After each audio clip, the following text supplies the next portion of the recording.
ሰላም ጤና ይስጥልን ውድ የዜና ላፍታ ተከታታዮቻችን ከሁሉ አስቀድመን አክብሮታዊ ሰላምታችን ይድረሳችሁ ብለናል። ለሰዓቱ የመራረጥናቸውን ዜናዎች ይዘን ተገኝተናል። አንኳር ጉዳዮችን በማስተዋወቅ እንጀምራለን። የጠቅላይ ሚኒስትሩ የምስራቅ አፍሪካ ጉዳዮች አማካሪ ሚኒስቴር አቶ ጌታቸው ረዳ ፓርቲ ሊያቋቁሙ ነው። የቀድሞ የትግራይ ጊዜያዊ አስተዳደር ጌታቸው ረዳ የሚመሩት የህወሓት ክንፍ ራሱን የቻለ የፖለቲካ ፓርቲ ለመሆን ዝግጅት እያደረገ እንደሚገኝ አስታውቋል። እንመለስበታለን። የግብጽ ፕሬዝዳንት አልሲሲ እና የሱዳኑ አልቡርሃን በአባይ ተፋሰስ የውሃ ደህንነት ላይ መወያየታቸው ተገለጸ። በዚህ መረጃ ላይ ጠለቅ ያለ ዳሰሳ ስለምናደርግ አብራችሁን ቆዩ። የኦሮሚያ ክልል ትራፊክ ደህንነትና ቁጥጥር ዋና መምሪያ ትናንት ህይወታቸው ባለፈው የቀድሞ የስልጤ ዞን አስተዳዳሪና በአሁኑ ሰዓት የማዕከላዊ ኢትዮጵያ ክልል ገቢዎች ቢሮ ኃላፊ የነበሩት የአቶ አሊ ከድር ህይወት ህልፈት ምክንያት ያለውን መረጃ ለህዝብ አሰራጭቷል። እንመለስበታለን። ውጭ ዜና በየመን የስደተኞች ማዕከል ላይ በአሜሪካ ተፈጸመ በተባለው ጥቃት የሞቱ ኢትዮጵያውያን እንዳሉ ተሰማ።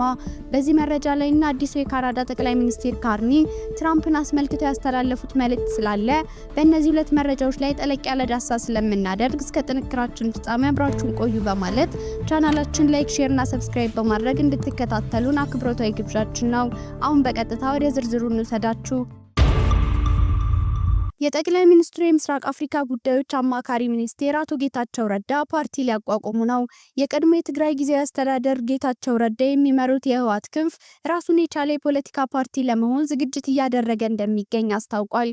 ቡድኑ ወደ አንድ ፓርቲነት ለመቀየር የወሰነው ለትግራይ ወደፊት ሰላማዊና ዴሞክራሲያዊ ጣፋንታ ለመታገል እንደሆነ ገልጿል። ቡድኑ ደብረጽዮን ገብረ ሚካኤል የሚመሩት የህወሓት ክንፍ በጊዜያዊ አስተዳደሩ እገዛ የማዕድን ዘርፉን የትግራይ ልማት ማህበርን ጨምሮ የትግራይን ቁልፍ ተቋማት በብቸኝነት በመቆጣጠር ላይ ይገኛል ብሏል።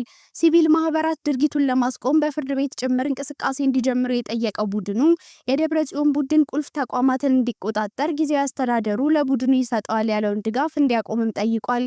የጌታቸው ቡድን ይህን እንቅስቃሴ መጀመሩ የተሰማው ምርጫ ቦርድ የህወሓትን ህጋዊነት እሰርዛለሁ ያለበት ቀነ ገደብ ሊጠናቀቅ 2 ሳምንት በቀረው ሰዓት ላይ ነው። የግብጽ ፕሬዝዳንት አልሲሲ እና የሱዳኑ አልቡርሃን በአባይ ተፋሰስ የውሃ ደህንነት ላይ መወያየታቸው ተገለጸ። የግብጹ ፕሬዝዳንት አብዱል ፈታህ አልሲሲ እና የሱዳኑ ጄኔራል አብዱል ፈታህ አልቡርሃን በናይል ተፋሰስ ላይ የውሃ ደህንነትን በጋራ ለማስጠበቅ መወያየታቸው ተገለጸ።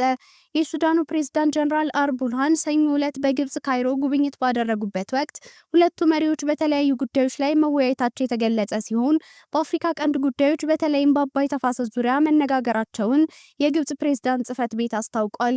የሁለቱ ሀገራት መሪዎች ባወጡት መግለጫ ላይ መሪዎቹ በሱዳን መልሶ ግንባታና በውሃ ደህንነት ላይ መወያየታቸውን ገልጸዋል።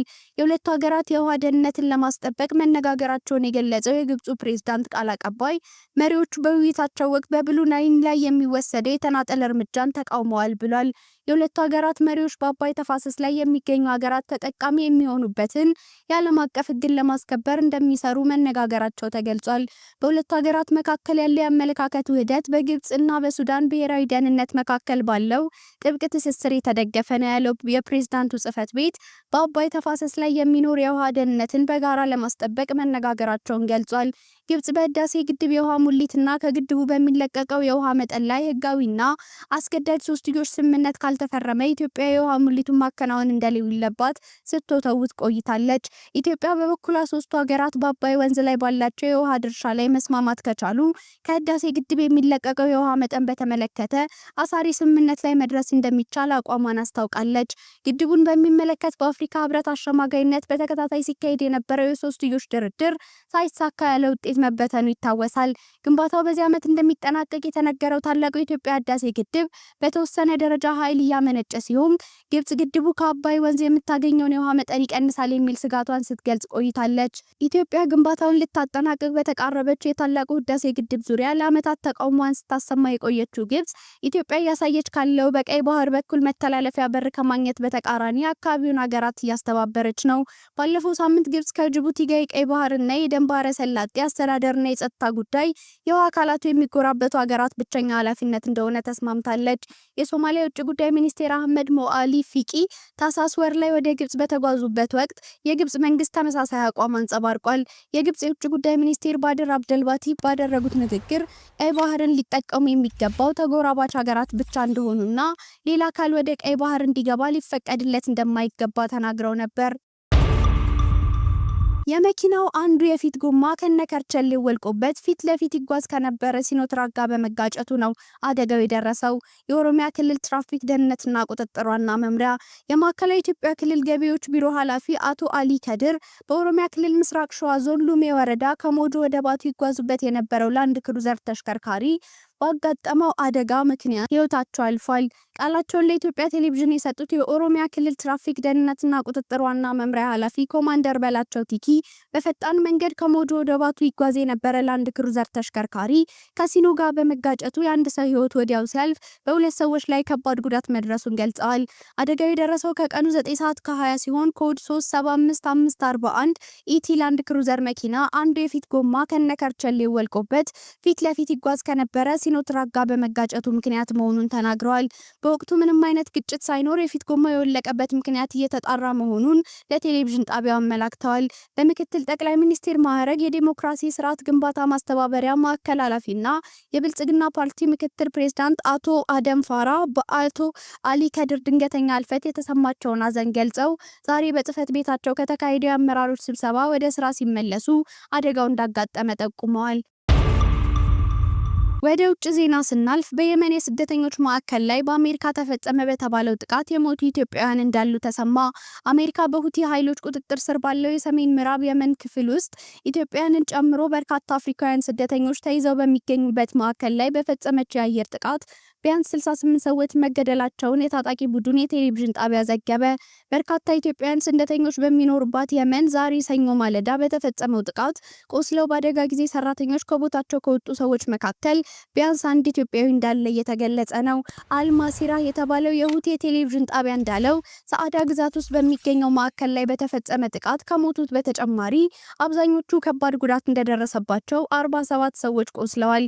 ጥቃቱ የተፈጸመው የማቆያ ማዕከል ውስጥ የነበሩ ስደተኞች አፍሪካውያን መሆናቸው ከመገለጹ ውጪ የየት ሀገር ዜጎች እንደሆኑ ለጊዜ የወጣ ዝርዝር መረጃ የለም። ነገር ግን ብዙውን ጊዜ በቀይ ባህር በኩል በህገወጥ አደገኛ የጀልባ ጉዞ ወደ የመን የሚጓዙ አብዛኞቹ ኢትዮጵያውያንን ጨምሮ ከሌሎች የአፍሪካ ቀንድ ሀገራት የሚነሱ ስደተኞች ናቸው። ዜናውን በምስል አስደግፎ ያሰራጨ የቴሌቪዥን ጣቢያ በአንድ የወደመ ህንጻ ፍርስራሽ ስር የተቀበሩ የበርካታ ሰዎች አስክሬኖችን የሚያሳይ አሰቃቂ ምስሎችን አቅርቧል። ሰዓድ ውስጥ የሚገኘው የስደተኞች ማቆያ ማዕከል ዛሬ ሰኞ ማለዳ 11 ሰዓት አካባቢ 4 ጊዜ በከባድ የጦር መሳሪያ በተመታበት ወቅት በውስጡ 115 አፍሪካውያን ስደተኞች እንደነበሩ የአልማሲራ ዘገባ አመላክቷል። በጥቃቱ ጉዳት የደረሰባቸው ሰዎች ቁጥር ወዲያውኑ ያልታወቀ ሲሆን የቴሌቪዥን ጣቢያው የአደጋ ጊዜ ሰራተኞች የበርካታ ሰዎችን አስክሬን ከግንብ ፍርስራሾቹ ሲያወጡና የብረት ስብርባሪዎች ወለሉን የሸፈኑትን በከፊል የፈረሰ ግድግዳና ጣሪያ ያለውን ቤት አሳይቷል። በጥቃቱ ከሞቱ በተጨማሪ በርካታ ስደተኞች ክፉኛ መቁሰላቸውን ከየመን እየወጡ ያሉ ዘገባዎች ያመላከቱ ሲሆን ሮይተርስ የዜና ወኪል ደግሞ አንድ በጥቃቱ ቆስሎ የተረፈ ኢትዮጵያዊ እናቴ እያለ በአማርኛ ሲጣራ መሰማቱን ዘግቧል። በስደተኞቹ መካከል ምን ያህል ኢትዮጵያውያን እንደነበሩና ጉዳት የደረሰባቸው ስንት እንደሆነ ለማወቅ ጥረት እያደረገ ነው። በሁቲ የሚመራው የሀገር ውስጥ ጉዳይ ሚኒስቴር ሆን ተብሎ በሰለባዎች ላይ የተፈጸመ የቦምብ ጥቃት መሆኑን በመግለጽ ድርጊቱ የጦር ወንጀል ነው በማለት አውግዞታል። የካናዳ ጠቅላይ ሚኒስትር ካርኒ በታሪካዊ ምርጫ ማሸነፋቸውን ተከትሎ ትራምፕ በፍጹም አይሰብረንም ሲል ተናግሯል። ካርኒ በሰኞ የፌዴራል ምርጫ ማሸነፋቸው በይፋ ታውጇል። ጠቅላይ ሚኒስትሩ በንግግራቸው ዩናይትድ ስቴትስ የካናዳ መሬትና ሀብት እንደምትፈልግ ለካናዳውያን አስጠንቅቀው የትራምፕን የንግድ ጦርነትና ካናዳ ከዋሽንግተን የመቀላቀል ዛቻን ለመታገል ቃል ገብተዋል።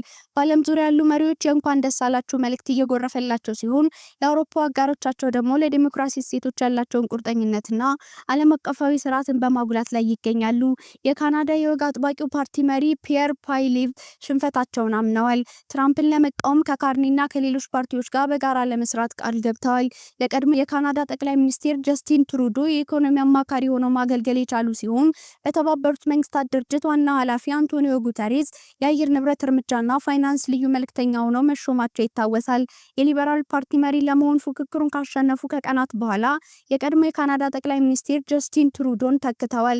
ከድላቸው በኋላ ባደረጉት ንግግር በካናዳውያን በትውልድ ፍጥነት ከዚህ ቀደም የማይቻል ተብሎ የሚታሰበውን ነገር ማድረግ አለባቸው ብለዋል። በታሪካቸው አንድ ሆነን ጠንክረን የማይቻል የሚመስሉ ነገሮችን አንድ ሆነን ሰርተናል። አንዳንድ ጊዜ ጠላት የሆነ ጎረቤት ቢኖርም አንድ ሀገርን በአስቸጋሪ ሁኔታዎች ውስጥ ገንብተናል። አክለውም በጋራ እሴቶቻችን ብቁ የሆነች ካናዳን እንገነባለን፣ ጠንካራና ነጻ ካናዳ ለዘላለም እንገነባለን ሲሉ ተደምጠዋል። ውድ የዜና ላፍታ ቤተሰቦች የሰዓቱ መረጃዎቻችን ያዳመጣችሁትን ይመስል ነበር። ስለተከታተላችሁን እያመሰገንን ቻናላችንን ሰብስክራይብ በማድረግ ቤተሰብ እንድትሆኑ እየጋበዝን በዚሁ ተሰናበትን። ጤና ይስጥልን።